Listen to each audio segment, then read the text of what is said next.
Hey everyone, I hope you're well. This is a quick Saturday morning message for you. For those of you that don't know who I am V Roberts of Insight2Marketing. You can check out my page. I talk all about branding and marketing and also how you can be more visible, more consistent and also get better results using online and offline marketing tactics. Now this morning, I felt really compelled to come on. I've just finished my 5-day challenge and I've been working with a group of entrepreneurs and serious business owners who are really committed to actually seeing better results in their business. And what I wanted to share with you today were some really important tips around how I feel more people need to, or what I feel more people need to be concentrating on when they're building their business. Good morning, Zalika. How you doing? I hope you're well. I've got to catch up with you. I know that.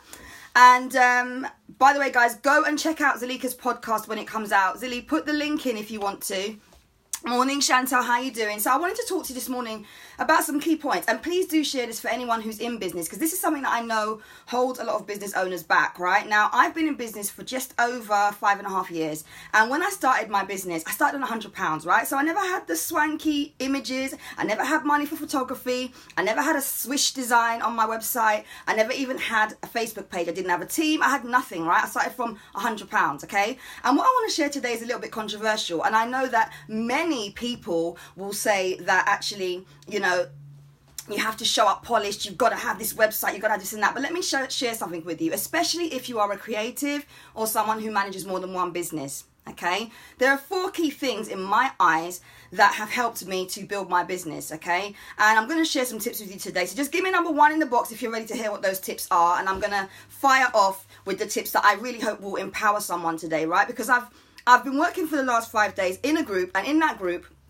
I've been really helping them to shift a bit in the way that they think about their brands and how they can get best value from their brands, okay? So, let me go with tip number 1. Tip number 1 is about appearance, okay? And this is important for me because when I started, a lot of people were quite shocked actually that I came online in my headscarf or in a onesie or in a pajama top, because wow, shock horror, V is actually a real person. She's a real brand. She's got 4 children and she's showing up giving content in a onesie. Yes, I did, because you know what? I felt cool to do that. And I think one of the things that we need to recognize is, yes, appearance matters, but you need to know how to carry yourself. A lot of you will understand what I mean by telephone voice, right? And just give me a wave if you get what I mean when I say telephone voice. Now, I had a private education and I know exactly how to carry myself, whether I'm in a corporate event, whether I'm hosting an event for corporates, whether I'm training corporates. But I also know how to get down when I speak with my community or people that come from a same or similar cultural background as me. And one of the things that I think really matters is how you relate to people, yeah? How you relate to people. Hey, Karen, how do you relate to people? That's the first question. Because your appearance really doesn't matter for much. You could be suited, you could be booted, your hair could be always polished, you could have the most expensive weave, you could have Louboutin shoes, you could have the slickest photography. But I'll share something with you. If you cannot relate to people, okay, how you look really doesn't matter.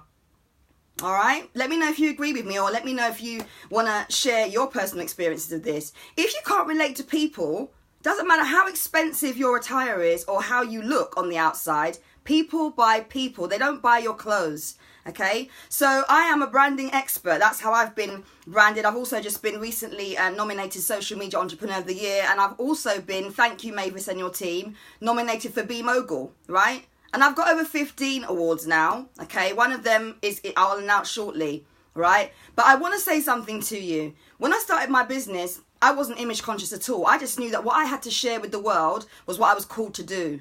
Okay, and actually the clientele that I work with, they totally get that. So whether I show up in a onesie, pajama top, on the school run looking slightly disheveled, in flip-flops, in heels, just understand this. Every time I come, I bang out the content and I make sure that I deliver 110%.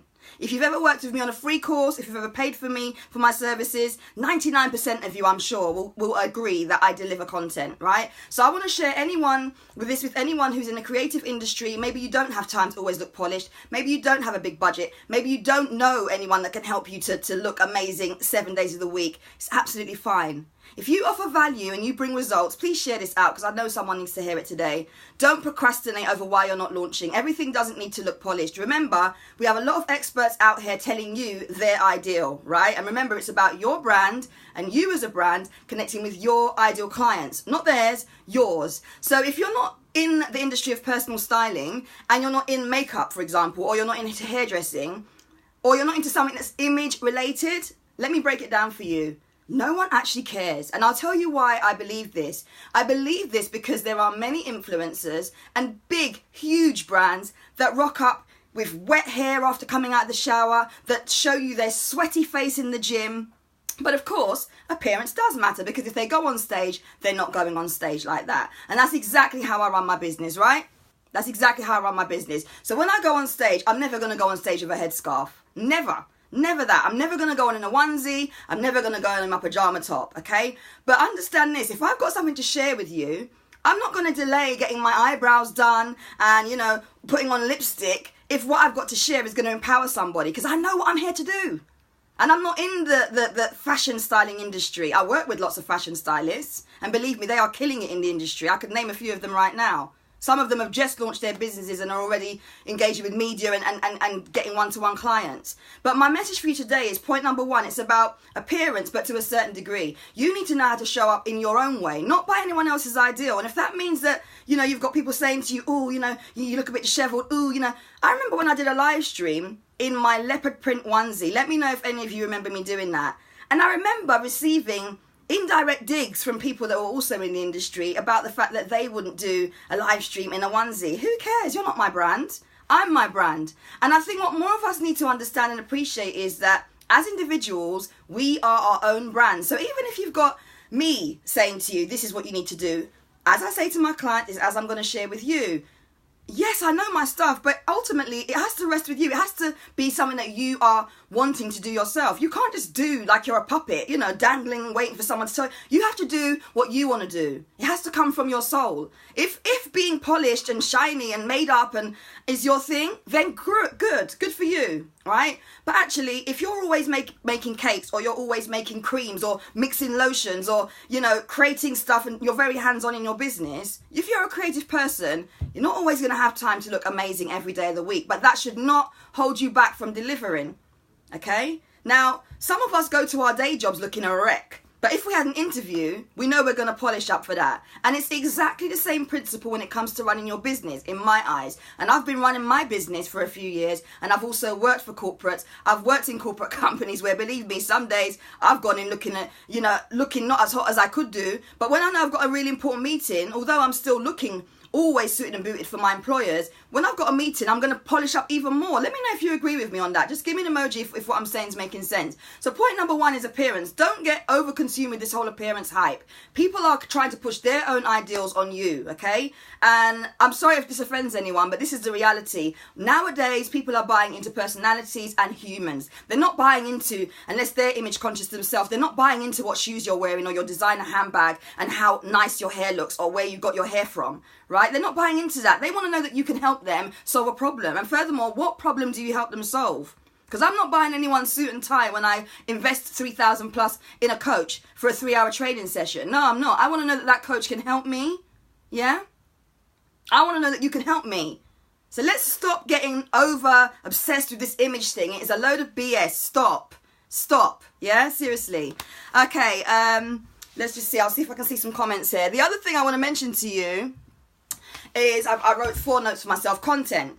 Make sure that your content is relevant to the audience you serve, right? Make sure that the content you are delivering is relevant to people that you want to work with. So, you know, if you, as I said, if you're working in an industry where you know you've got an ideal client type, then no way should you be giving out content that's not relevant to that community that you want to build, okay? And I'll give you an example. I have a LinkedIn training course. And this morning I had a lovely email from someone in my group that said, V, I can't believe your course is that price. You're really undervaluing yourself. And I was like, no, I'm not. And I'll tell you why. And I will share with you this as well. 1, I know it's awesome content. 2, it's a replay of training that I'm doing. So I already delivered the training.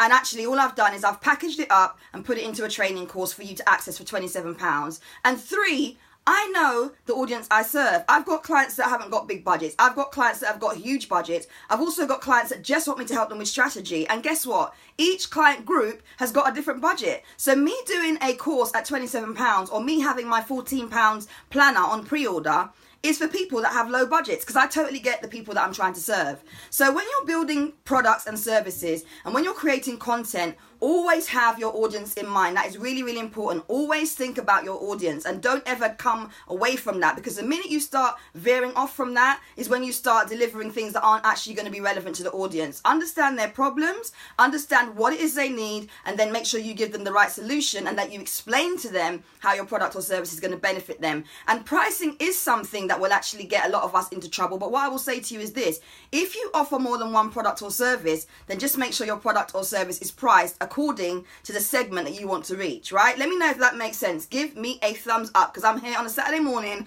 with lipstick on. Hello. I want to be in my bed right now, but I felt cool to do this one, okay? Third one is personality. Has your brand got a personality? Because again, you could be suited and booted, you could be living your best life, you know, on a yacht, traveling in and out of the world, around the world, and also giving out the best content, but your personality could be pretty much bland, right? People want to connect with you as a real person. So what I'm going to share with you is this: if your brand doesn't have a personality, and please do share this out if you feel someone might benefit from hearing it. If your brand does not have a personality, okay, if you're not a human, then who do you think they're going to lean more to? If you've got other people in your industry, even if they are not as good as you, let me tell you this now, okay? Other people will be attracted to that brand because that brand is showing up as a real person. So many of you will know that in my business, when I started as a logo. Before I became the face of my brand, V Roberts, I was always a logo. And being a face of my brand has completely transformed my business. But I totally get that there are many of us that don't want to be the face of our brand, and that's okay. You don't need to feel like you have to do anything that the experts tell you. You just need to be brand you. I met an amazing guy the other day. Hi, Elaine. I met an amazing guy the other day in Coventry, and I was speaking at an event in Coventry, awesome event, and he was saying to me, you know, I'm a little bit anxious about displaying my products and services online because I don't really want to come out on the face of my brand. I spoke to a gentleman on Tuesday who's based in Switzerland, came through to me on a referral, and one of the things that he said to me was, I really want you to help me to push my business. I'm in IT and I need more visibility, but I don't want to be the face of my brand. Again, perfectly fine, right? You don't have to be the face of your brand. I wasn't for over 18 months, but I can say that when I did become the face of my brand, I saw a huge shift in my business. You've got to know how to comfortably pace yourself as the person that you truly are, not by anyone else's ideal. And it really does frustrate me that there are people in the industry that are telling you that you have to look a certain way to get business. No, you don't. Because I'll tell you now, when I go to meetings, I don't go in my headscarf or my onesie. I don't go with my hair disheveled, okay? 9 times out of 10, my eyebrows look half decent, right? But you've got to be your own brand. We've got to stop living up to everyone else's ideal of what we should be looking like and doing. You've got to feel comfortable in your business. I want to also mention Jessica Huey, MBE, who did a video that I saw this morning on her page, right? And she spoke this morning, or yesterday actually, Jessica Huey, a lady that I really admire because she's got a similar journey to me in that we both had children young and we both started our business with pretty much little resources, right? She was started off in PR, she's got a book out, I think it's called Purpose, and she's very, very good at what she does, right? And she made a comment today on a video that I saw today, she made the comment yesterday, about, you know, just following your purpose, following your path, knowing and understanding what you're called to do. You don't have to have funnels. You don't have to have email lists. You don't have to have all these grand things in your business. But what you do have to have is a real understanding of who you are, what you're called to do, and what your strengths are, right? Your funnels can come in time if that's what you need, right? But at a minimum, what you want to be looking at is who your brand is, who you want to reach, how you can help people, and how you can automate some things in your business to get a bit slicker. That does not mean you need to be investing in all the latest gadgets and technology and tactics. You've got to do what's right for you. Please, someone put that in the comments box for me. You've got to do what's right for you. Let's stop listening to all these gurus telling us that we have to be their ideal, okay? If you haven't relaxed your hair or you haven't done your nails, that should not hold you back from doing a live stream unless you work in the styling, nails, beauty, or maybe wellness industry, okay? Yes, we need to be image conscious. And yes, obviously, if you're going to meet a client online or go and meet a client face-to-face, presentation counts, first impressions count. But if you are in an online community or you serve an audience already and they know you and they've seen you and they've seen the photos of you and they've seen you on stage, why would you be making that hold you back? Go serve that content if you've got it and stop holding yourself back. Some of you are waiting before your polished website's ready, before you launch your business. Why? Life isn't guaranteed. No offense, but many of us watching this now, even me doing this live, could keel over tomorrow. What are you waiting for? Yeah? What are you waiting for? Exactly. There you go. You've got to do what's right for you. It's important. Okay? And point number 4 is value, right? Many of you know I have free blogs, I have free videos, I do a lot of free content. There's lots of things I do for free, okay? That's where I offer a lot of value. But when you pay me to do something, you're going to get immense value, right? Those of you that worked with me on the 5-day challenge, you'll know that. My service is more bespoke, it's more tailored, it's more to you. That's why I don't do huge launches of things where there's 150 people in the group that don't all feel loved because you can't answer all their questions. That's why I don't do 600 plus people at an event, which is free for everyone to attend, where you don't feel like you're being interacted with on a personal level. You've got to do what's right for you, right? So I'm going to mention to you that at the end of this month, I have a webinar, masterclass, however you want to say it. I know I'm going to deliver results and value for you. If you're on that call with me, it's on Monday, the 29th of October. If you want the link, just put your hand up or let me know via the comments or email me. I'll send you the link. There will be very limited spaces, and I'm not just saying that. If you've ever worked with me or done one of my courses or my live events, you know that when I say limited spaces, that's what I mean, because I like the intimacy, right? And that's my brand. That's what I prefer. So just in recapping, I want to mention to you that if you didn't catch from the beginning, you can watch the replay. Please share it out if you feel that it will help someone who might need that push in their business. First of all, appearance. Yes, it matters, but it's not the be all and end all. If you've got something to deliver, please just serve it. People are waiting to know what you do. Your people on your Facebook page are waiting to hear from you. The people on your Instagram, the people that are waiting for you at meetings, they want to see you as you are. That's what they're buying into. Don't hold back. Right? Secondly, I spoke about content. Delivering content that's relevant to the audience that you want to serve. Useful, valuable content that's going to help people and solve their problems. Maybe help them with a question they've been asking for a long time. Maybe it's going to actually give them a solution to something that they've been stuck on for a while. Always give value. That's much more important than appearance. Trust me on that one, right? That's how I've grown my business. I tell you something, if I had to sit down and wait for my hair to be done, my nails to be done, you know, my lipstick to be on before I went live, half of the videos that I've done that have helped me to close business, and I'll just repeat that, half of the videos that I've done that have helped me to close business, yeah, they wouldn't even be on Facebook or on Instagram or on YouTube. We need to stop this, yeah? Not everyone's going to agree with me, and that's okay. I really don't care, because I'm someone, as you know, who likes to share my opinion. But a lot of us are holding ourselves back because we are scared of what others will think. That fear factor is a problem. It was a problem for me when I was the logo instead of actually being the face of my brand. And as I said, if you heard me, if you were catching up with me earlier on in this stream, I said when I became the face of my brand, everything changed. But you've got to do things at your own pace. You can't be pushed into doing things. You can't be pushed into spending money if you don't want to spend it. And that's why my approach of working with my clients is, okay, here's the information. When you're ready, come back to me, right? I don't want to be pushy. I don't want to be hustling and grinding. Everyone's brand and personality is different, okay? Point number 3, personality, right? So we spoke about appearance. We've spoken about content. The third one is personality, right? You've got to do what's right for you. Show up as who you are as your brand and don't stray away from that, right? Hey, Ingrid. Show up as who you are as your brand and don't stray away from that. In my 5-day challenge this week, one of the things that I showed the group is how you can actually be a brand and have values and have personality and just attract people naturally without needing to be hungry for the business. It's not a good way to run your business, okay? Unless, of course, your clients that you're trying to attract are of the same mindset as you, in which case it's a great way to run your business, because a lot of us are on this hustle mode, and that's the exact type of clients that we attract, okay? Where you're working like 20 hours out of a 24 day. And as I said, if that's for you, then great. You know, but if you have a brand personality, maybe you don't want to be the face of your brand, you know, whatever it is, be you. You've got to do what's right for you. All right, and the 4th point that I made was about value. Okay, so there you've got it. 4 maybe controversial topics, but as I said, I don't mind. I'm willing to hear your views. If you've got any questions, let me know. I will answer them later on today. But I just want to remind you that the masterclass online is complimentary and for a limited number of people, and it takes place in October. So all you've got to do is message me, or send me an email and I'll make sure you've got the link, all right? Have a great weekend, but remember, you've got to do what's right for you. Take care. Bye.